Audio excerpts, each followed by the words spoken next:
Most people pack away their rods the moment it gets cold. But here's the thing. Winter is one of the best-kept secrets in fishing. The crowds disappear, the water is clear, and the fish that are left are often the biggest, most concentrated ones you'll find all year. Today I want to walk you through everything you need to know to fish confidently in winter. From your first steps on the ice to the moment you pull something beautiful up through the hole. Ice doesn't freeze uniformly across a lake. The shallowest bays freeze first, then the open water follows. Clear blue ice is the strongest. It forms slowly from the top down in calm conditions. White or milky ice has air bubbles trapped inside and is significantly weaker for the same thickness. Snow ice, that grayish layer on top, can be the weakest of all because it forms from slush. Before you walk out anywhere, understand what kind of ice you're standing on. It changes everything about how safe your day will be. This is non-negotiable. 4 inches of clear ice is the minimum for a single person on foot. 5 to 6 inches handles a small group. 8 to 10 inches supports a snowmobile or ATV. 12 inches or more is what you want before driving a light vehicle out. And these numbers assume clear, solid ice, not white or slushy ice. Always measure with an ice chisel or auger when you arrive, not just once but in multiple spots. Ice thickness can vary wildly across the same lake, especially near inlets, outlets, or springs. Ice picks are the single most important safety item you can own. They're 2 metal spikes connected by a cord that hangs around your neck, inside your jacket. If you fall through the ice, you jam them into the surface and pull yourself out. They cost almost nothing and they have saved countless lives. Beyond that, carry a rope at least 20 feet long, a whistle, and a dry change of clothes in a waterproof bag in your vehicle. Tell someone exactly where you're going and when to expect you back. These aren't paranoid habits. They're just smart ones. Staying warm on ice isn't about wearing the thickest jacket you own, it's about layering correctly. The base layer sits against your skin and wicks moisture away. Merino wool or synthetic fabrics work best here.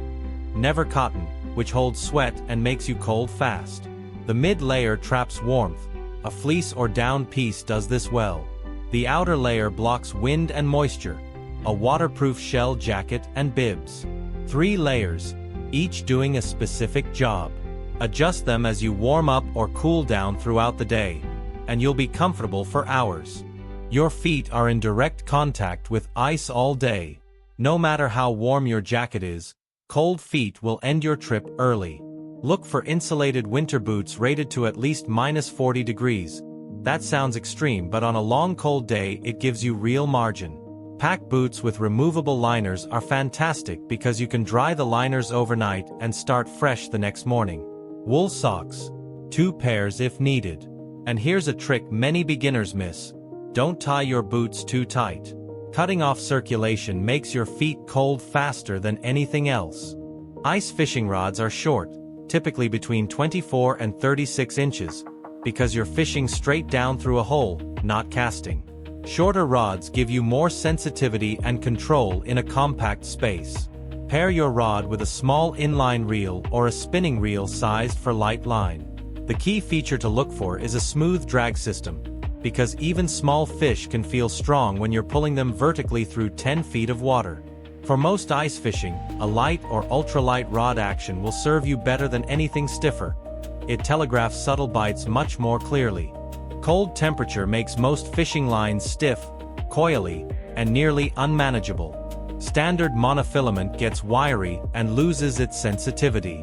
This is why most ice anglers switch to fluorocarbon or low-memory monofilament lines specifically designed for cold weather. Fluorocarbon is nearly invisible underwater and stays supple in the cold. Ideal for clear water situations where fish are line-shy. Braid can also work, but it tends to freeze in the guides and at the whole surface. Whatever you choose, go light. 2 to 4 pound test is standard for most panfish and perch, with 6 to 8 pound for walleye and pike. Drilling holes is the physical foundation of ice fishing, and your auger choice matters more than people think. A manual hand auger is quiet, reliable in any temperature, and gives you a real workout. which honestly helps you warm up fast on cold mornings. A power auger drills faster and effortlessly, but gas models can struggle to start in extreme cold, and battery-powered ones need to stay warm overnight to hold their charge.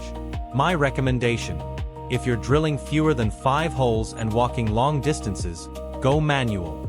If you're covering a lot of ice or drilling deep through thick ice, go electric. Fish don't just disappear in winter. They concentrate. And the key to finding them is understanding the underwater landscape. Weedy areas that held fish in summer often stay productive early in the ice season because oxygen levels near the weeds are still decent. Drop-offs and underwater points are year-round magnets because fish use them as highways. Mid-lake humps, underwater hills surrounded by deeper water, are gold in winter because they concentrate bait fish, and predators follow. If you have a lake map or a depth map app on your phone, study it before you leave home. Knowing where to drill before you even arrive saves hours. A flasher is a circular sonar display that shows you the bottom depth and any fish sitting below your hole in real time. It's not magic, it's just a really fast fish finder. You lower a transducer into the water and watch the screen. Your jig shows up as one color, fish show up as another. When you see a mark rise up toward your bait and then stop, that's a fish deciding whether to eat. You can adjust your presentation in real time to trigger a strike. If you're serious about ice fishing, a flasher is the single best investment you'll make after your basic rod and reel. Tungsten is heavier than lead for the same physical size. That might sound like a small technical detail, but it makes a real difference. A tiny tungsten jig sinks faster, stays vertical in the water column more consistently, and transmits vibration through the line more clearly than a lead jig of the same size. This means you feel more, you control your presentation better, and you can fish deeper with a lighter jig. Sizes 1 through 4 cover almost every ice fishing situation. Tip them with a waxworm or a piece of minnow, and you have an incredibly effective setup that fits easily in a small pocket. Live bait is devastatingly effective in cold water. Waxworms, maggots, and small minnows all work extremely well. The movement of live bait in near still water is often the only trigger that will get a lethargic winter fish to commit. Keeping bait alive in the cold is the challenge. Waxworms and maggots tolerate cold well. Keep them in a small container inside your jacket pocket, against your body. Minnows need a small insulated bucket with a battery-powered aerator. Change the water occasionally from your fishing hole to keep it oxygenated. A dead minnow will still catch fish, but a lively one catches more. In summer you might rip a lure through the water aggressively. In winter, forget that entirely. Cold water slows fish metabolism, which means they won't chase. Your jigging should be subtle, a gentle lift of 2 to 4 inches, then a slow drop. Let the jig settle. Pause. Lift again. Sometimes the most effective presentation is barely moving at all, just a slight quiver caused by the tension in your line. Watch your rod tip constantly. A bite in winter can be as subtle as the tip stopping its natural tremble for half a second. Set the hook on anything that doesn't feel quite right. If there is one technique adjustment that will immediately improve your catch rate, it's this: pause longer. Most beginners jig continuously, never stopping more than a second or two. But fish in winter often follow a jig for a long time, watching it, before they commit. When you pause, completely still, rod tip motionless, you trigger something in the fish. The sudden stillness reads as vulnerability. That's when they eat. Try counting to 10 after every few jigging motions. It feels painfully slow, but time and time again, strikes come in that silence. The pause is not doing nothing. It's doing the most important thing. A tip-up is a simple mechanical device that sits over a hole and holds your line under the ice. When a fish takes the bait, a flag springs up. That's your signal to run over and set the hook. They let you cover multiple holes at once without sitting over each one. Most regulations allow 2 or 3 lines per angler, so check local rules before setting up a spread of tip-ups. They work best with live minnows for pike, walleye, or lake trout. Set the hook hard when you get a flag. Those fish are usually moving fast with the bait, and you need to catch up with them. An ice shelter, or ice shanty, blocks wind and keeps you dramatically warmer, especially on days with a wind chill. Pop-up hub shelters are portable, quick to set up, and fit 2 to 4 people comfortably. Hard-sided permanent shelters are built on sleds and pulled out by snowmobile. They're essentially small rooms on the ice. For casual fishing, you don't need one. A good windproof jacket and a bucket to sit on will do fine on most days.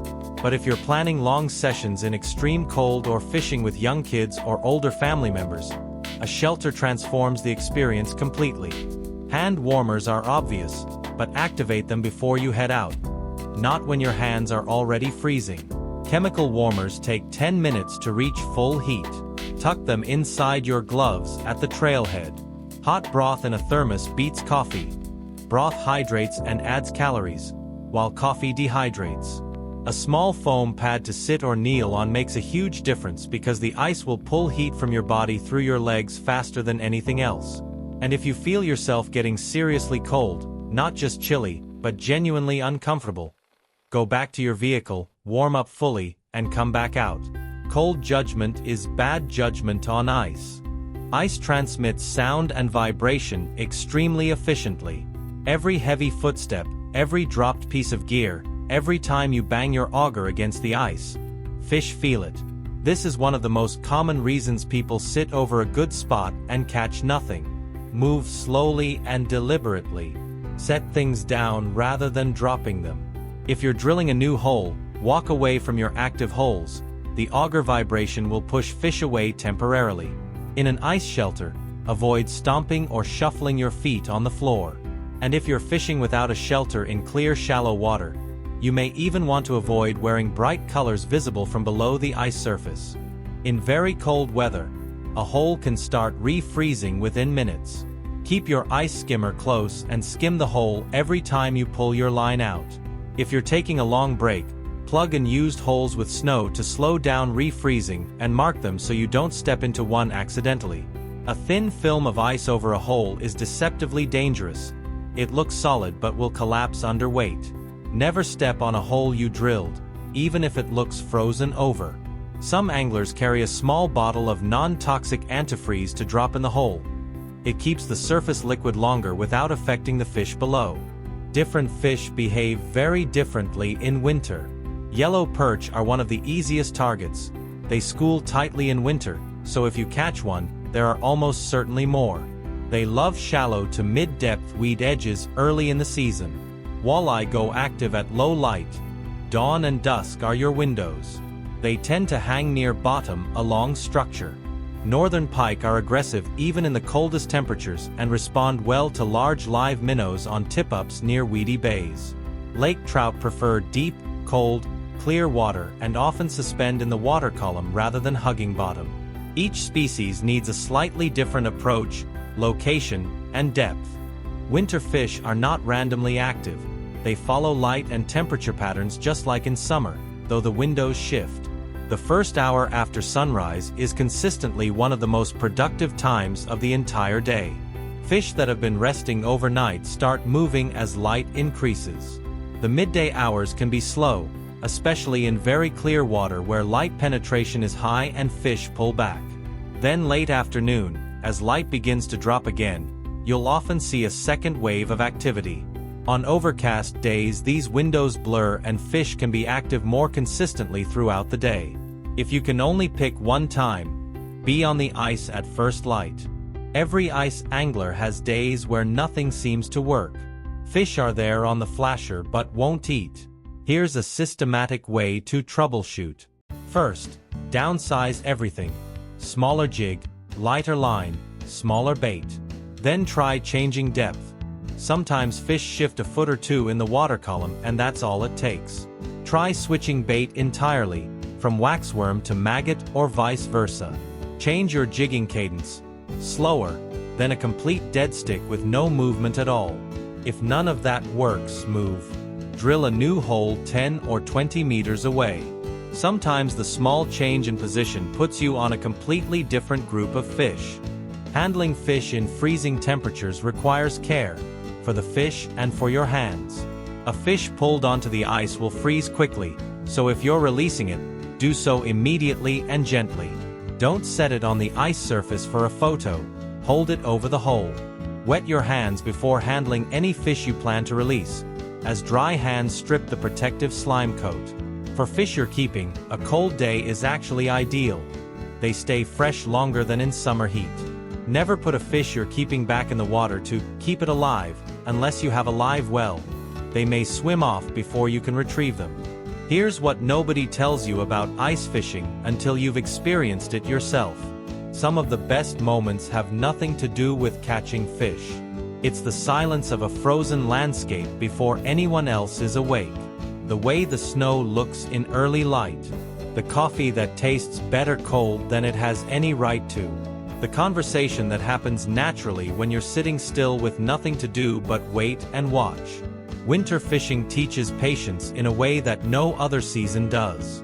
And when the fish does come, when that rod tip dips and something alive is pulling from below, it feels like the best reward for everything you put in to be there. So get out there. The ice is waiting.